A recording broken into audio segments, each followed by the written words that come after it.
welcome back to winemastery.co.uk. My name is John Radford and this is Benders. John Murphy. I wasn't ready for that. But thank you, John. Thank you very much. Absolute pleasure. Totally true. Stop that. So we're here to help you find the wine, if not the wines that you will absolutely love. And in this episode, we are tasting a Malbec. It's a Malbec from Chile, and it's a Casillero. Casillero, yeah, I'm looking at it now and I'm trying it with you. Diablo. Del Diablo. So, which I understand is the devil in the locker, because I understand this comes from the guy that originally started this vineyard up years and years ago, and he used to tell people there was a devil in his locker, in his cellar, to keep them away from his private reserve wine. It's a good call. Good call. Absolutely. Yeah, you don't want anyone meddling with your reserves, do you? Definitely not. No, thank you, sir. Thank you. No, keep your hands off my reserves. So shall we give it a look and see what the colour's like? Let's go for it, yeah. Okay. I just realised, actually, John, when you said that, it's Chilean. Yes. Yeah, I mean, nothing bad. I didn't realise it was Chilean. For some reason, I just automatically, in my mind, think Malbec Argentina. Oh, yeah, of course, yeah. Yeah, so I don't know, just noted, John, just noted. But I guess that means that the taste Malbec should be different from Argentina, because obviously the Argentinian grapes get the sun in the morning, and Chile. He's been researching again. I can always tell when he's been researching. But pray tell, come on. Well, because they get the sun in the, and then Chile gets it in the afternoon when it's hotter. Okay. And one of the reasons that both Chile and Argentina, particularly Argentina, have more consistent wine, I understand, is because of the irrigation, because of the is it the yuccas? Not the yuccas, the Incas. The Incas, yeah. And it's sort of very good at sort of all the drainage and stuff. Okay. And whereas in Europe, they're relying on where it falls, because it's on the hillside, they have all the drainage and they can actually monitor and maintain just the right amount of moisture to the vines, thus making sure that the vine the wine, should I say, stays more consistent in taste. Well, John, I have definitely learned something today. Thank you very much for that. I hope our viewers have also. That was they might not even care. I actually was. I was watching thinking, this is really interesting, John. I mean, not that you're not interesting all the time, but just letting you know. So anyway, the colour. The colour, yes. I'm getting purple in that. I am with you. It's got that there's that lovely burgundy kind of colour, and then with the like you said, the little purple bit comes through nicely. Yeah, good call. Yeah. This already looks good. Yeah, it hasn't got a purple rim as such, though, is it? It's more sort of not a rim. It's within the within the main body of the wine. Yeah. To speak. Because we all like. I'm really looking forward to smelling this. Right, let's go for it. Okay. Oh, that's nice. That's quite powerful as well, isn't it? It's not over the top powerful, but no, you don't. it's not difficult to find it. No, some wines you have to go, to try. Yeah, really work for it. Yeah, that has got for me that the initial kind of smell I got there was that which I've said before. When some people smell a red wine, it says it smells like rubber. That's got that in there. That what I assume. You sure they're not saying that it smells lovely? Pretty sure, no. It's definitely that rubbery. That what people associate with the rubbery. I'm not getting that. You mean sort of car tyre sort of rubber, not other forms of rubber? Yeah, well, like rubber gloves or... Oh no, not rubber gloves. No. Any other types of rubber you're thinking of, John? Just check in. Because usually you might... I don't know what goes on in his mind, but I have to check, is all I'm saying. Okay, so...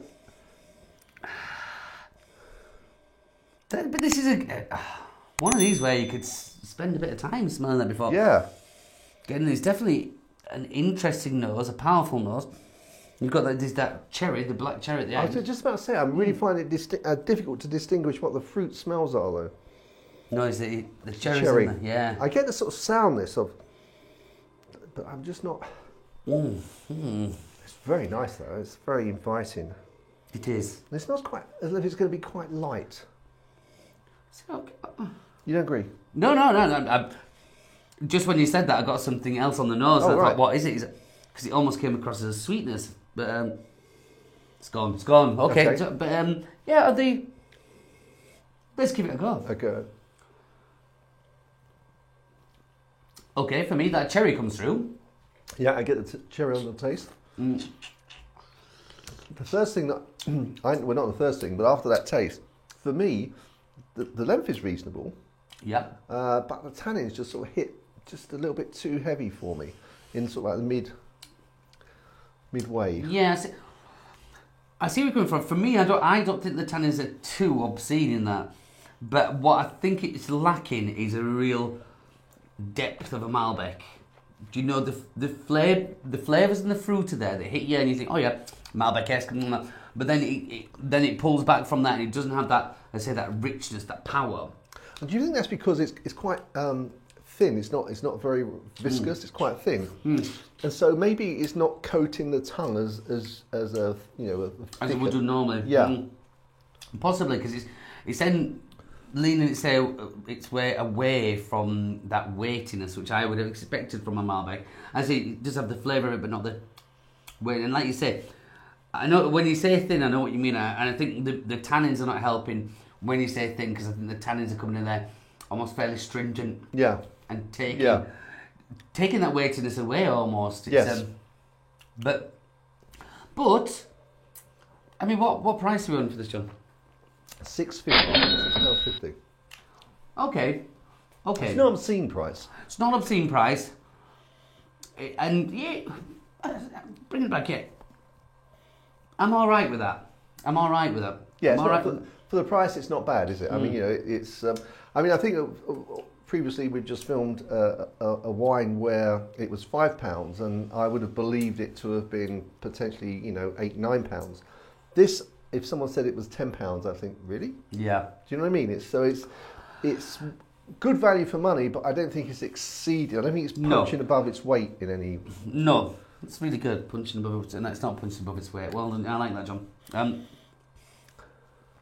But if on the same kind of way, but if I'd have had a glass of that, and the host or whoever said, "Would you like another glass?" I wouldn't say no. No, I wouldn't say no. It would be rude to do so. Well, you said, it would be. Well, we got out else. Yeah. Really? No. Perhaps doing a bit of an injustice there. It's nice, as you say, the last one we looked at, we quite happily believe was worth a lot more. I couldn't quite happily believe that would be worth a lot more. And that is really difficult when you're tasting wine, one after the other, because the previous one influences you. And it might not have to be the same. The previous one was a white wine.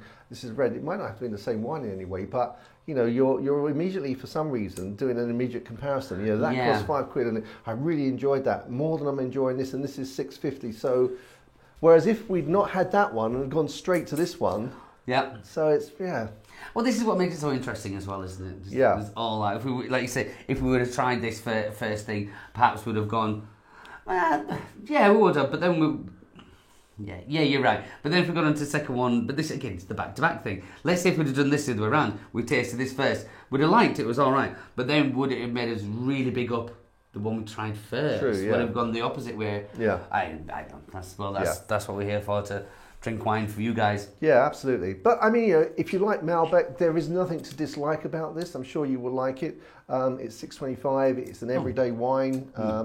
So should we move on to pairing in terms of what you pairing? I've been thinking about this while I've been talking, and I'm actually going to lean this towards a blue cheese, which is fine. It's not a bad thing in any way, shape or form, but I'm thinking something that's got the blue but without the saltiness. Something that's just going to take the edge off those tannins without being too powerful for the wine, because as I've said, it doesn't have the weightiness there, so you want something light, something fairly easy, with a hint of salt, nothing too keen, just take the edge of the tannins, and I'm going to go for... Abernshire Blue. Who? Abernshire Blue. Is that a thing? No, I didn't think it would be. But you're close, John. I was going to go for a Wensleydale Blue. Okay. Yeah, which is a fairly mild blue, but fairly hard, so it would take those tannins away and not encroach on the actual flavour of the wine. So when you say very hard, it's not sort of like Stilton is soft to cut. This is just very hard, not crumbly. It's a little crumbly, but it's not like a soft. It's not as soft as a Stilton. Right. I'd say cheddar consistency. Cheddar. Okay. Yeah. Yeah. Okay. I'm sure lots of people will love that then. Why has it not got a better rap then? Why don't more people hear about it? I don't know. It's just not. I mean, I believe they stopped making it for a while. It was called Blue Wednesdale. Then they changed the name to something called Gervaux Blue, and I believe Gervaux it was some abbey, so they call it Gervaux Blue. But a big thing when it's in my cheese counter and there's a label on there, it says Gervaux Blue. People think it's French. Well, no, they couldn't pronounce it Gervaux. Because it was a funny word, so it's a lot down to marketing, as is with any product, and then they've changed it back from Blue Wensleydale, Gervaux Blue. Now it's called Wensleydale Blue. So it's just subtle. It is. Just think they probably paid 50 grand for that. Yeah, it wasn't for me. Let's not call it Blue. Let's call it just. Change those twos around 50,000, please. Yeah. Well, these things happen. But no, nice subtle blue, and if you ever see any, it's definitely worth a go. Okay, fantastic. Well, in terms of food and meal, I would say this. Obviously, Malbec is renowned for going with steak. I would say this would go with a steak, a nice fillet. I would not suggest though you have any sauce if you're going for peppercorn or something like that. What? Oh no, just saying no. Don't. Oh right, I thought you were disagreeing. Would I disagree with you, John? No. So yeah, just don't go for peppercorn. I don't think this would take that. But if you're like me, you just like the steak on its own without any sauce. I mean, even if it was a creamy sauce. As I say, I don't have sauces on mine, so I don't know. But I don't. Any sauce you're going to put on the steak is going to have some kind of power flavour. Blue cheese sauce, peppercorn sauce. That'll finish that, I reckon. Right. Yeah. Okay. So, score-wise, let's move on to the score. It's in my head already. Do you want me to go first? Or? Yes, I do. I'll go 76. Oh, wow, really? I was expecting you to go higher than me. What's yours? I was going to go 79. Oh, right, okay. And the reason I was going 79 was because I was trying to compensate for the fact that I was disappointed with this compared to the white wine we tasted in terms of value for money, and I thought I was being unfair with it, so I just thought I can't... You're overthinking it, John, overthinking it. Obviously, yeah, overthinking it. So you're going... 76. I'm going 79. When we do the summary of the scores, if one of our viewers asked us to supply that, and we did, and we've posted it on our website, I just divide the two scores to get the sort of mean between us. So, go on. So I was just thinking that's going to be a 0.5 there somewhere, isn't it? 76, 79, so it's 77.5. I've honestly never thought about... No, not of you. I'm sorry, I'm boring you now. No, you couldn't possibly. Of course. So you looks like you're finished, so probably best time to sort of round this one and move on to another review, do you think? Let's go for it, John. Okay, well, we look forward to seeing you there. Until the next time, chin chin. Chin chin.